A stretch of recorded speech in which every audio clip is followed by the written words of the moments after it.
So the Grammys were yesterday, and celebrities did not shy away from making their voices heard against ICE. And it got me thinking, how does such a large group of people come to the same conclusion?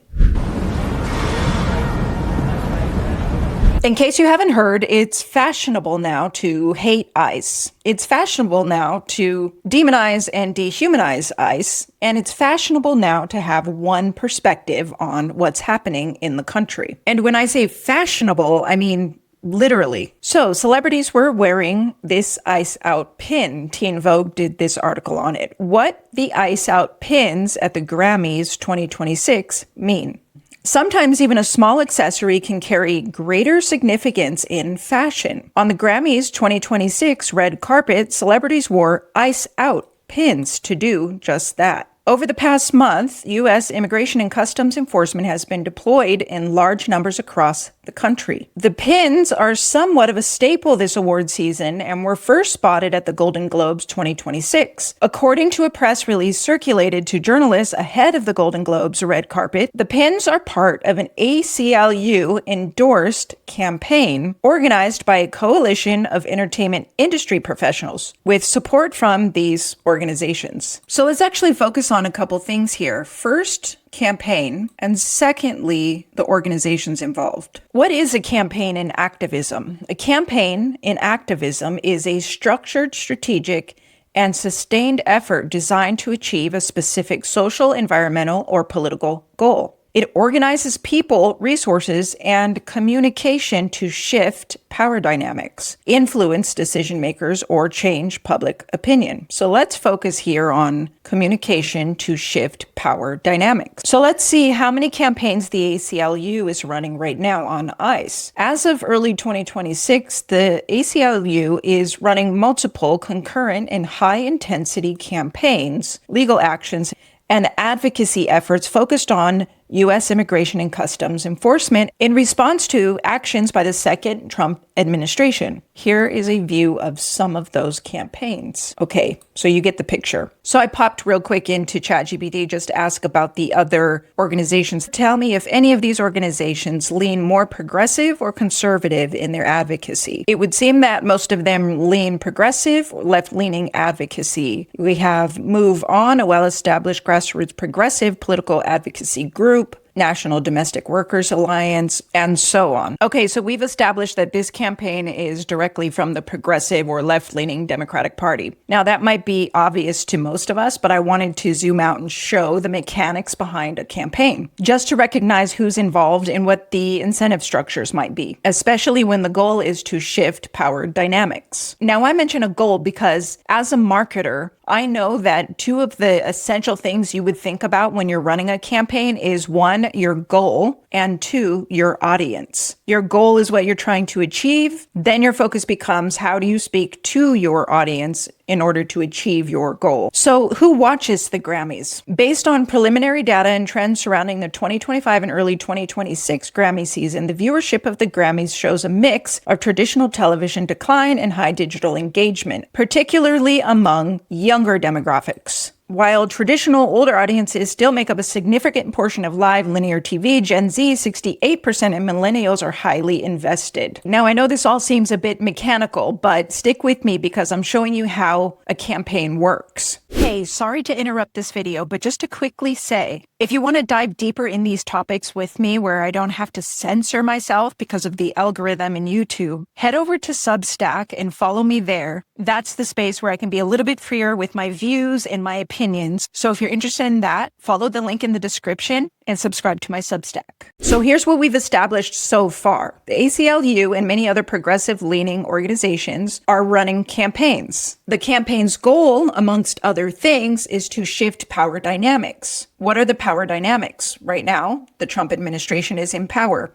The Democratic Party is not in power. They would like to shift the power dynamic. So who do they need to buy into that idea? Young people. Now, here's where things get a little bit sticky. All of that sounds well and good when you're looking at it in terms of a campaign, but these are real people. How do you get real people in large numbers to go along with that, especially if maybe they don't actually feel that way? This is where celebrities are used rather strategically. But then the question becomes, how do you get celebrities to go along with this? Well, here's the thing about Hollywood, and not just Hollywood, but actually many other areas within the US, it's a bubble. And when you live in a bubble, you operate by certain rules, maybe even without you realizing it. In psychology, there's a term called groupthink. Groupthink is a mode of thinking in which individual members of small cohesive groups tend to accept a viewpoint or conclusion that represents a perceived group consensus, whether or not the group members believe it to be valid, correct, or optimal. The theory of groupthink was first developed by social psychologist Irving Janis in 1972.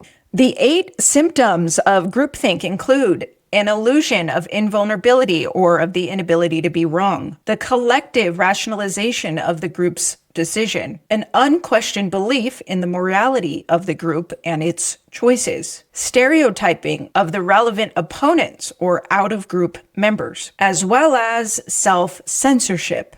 Which brings me to my next point. If you don't feel like believing me on this, let's actually hear from someone in Hollywood. Rob Schneider did an interview giving a pretty interesting perspective on this. Was there some specific moment? I mean, you've been very successful comedian, actor, Thank you. Now author, but there's a number of people in Hollywood who think of you perhaps like Robert De Niro did. I was thinking of you that day. Maybe even many, I don't know. But was there some? I mean, you had to make some decision at some point. Yeah, you're either with the Liberal Party and you take a Mark Ruffalo. He could say whatever he wants against Trump and he'll still get work as an actor. But if an actor like me or says anything or even questions or dares question the tribe of Democrats, that's it. You're out.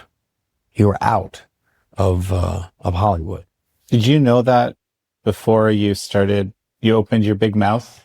Well, not to this extent. Mm-hmm. I mean, when Hillary Clinton lost the election and I tweeted, I haven't seen the Democrats this angry since we freed the slaves. That was something that went pew everywhere. Mm-hmm. And then, they didn't like that. Well, there you have it. That's actually from someone within the Hollywood system saying that if you go against the Democratic Party, you don't work in Hollywood. So when you consider that the stakes are that high, if you want to work in Hollywood, you have to think and believe a certain way. And then you also consider the bubble of Hollywood, and you consider things like groupthink, it all kind of makes sense. And with all of that in mind, you tell me what you think of this. Before I say thanks to God, I'm gonna say eyes out.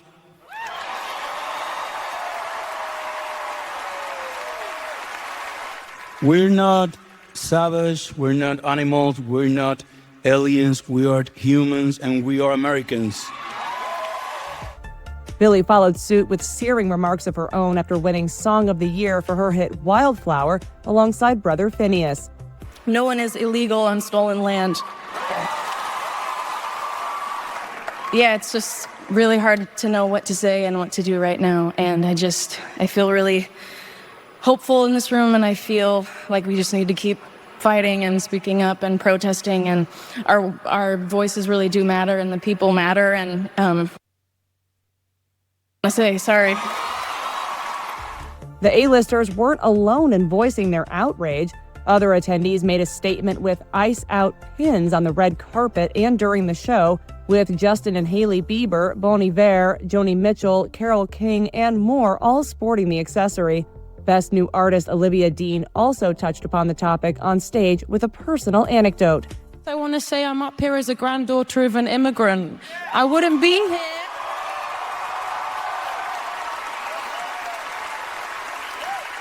I'm a product of bravery, and I think those people deserve to be celebrated. Others, including Kehlani, Shabuzi, and Gloria Estefan, made remarks during a pre-telecast ceremony, with Kehlani also not mincing words when speaking with The Hollywood Reporter ahead of the show. I really wanted to say guys, but I think they needed some couth on the carpet or something. I'm a little couthless, ruthless.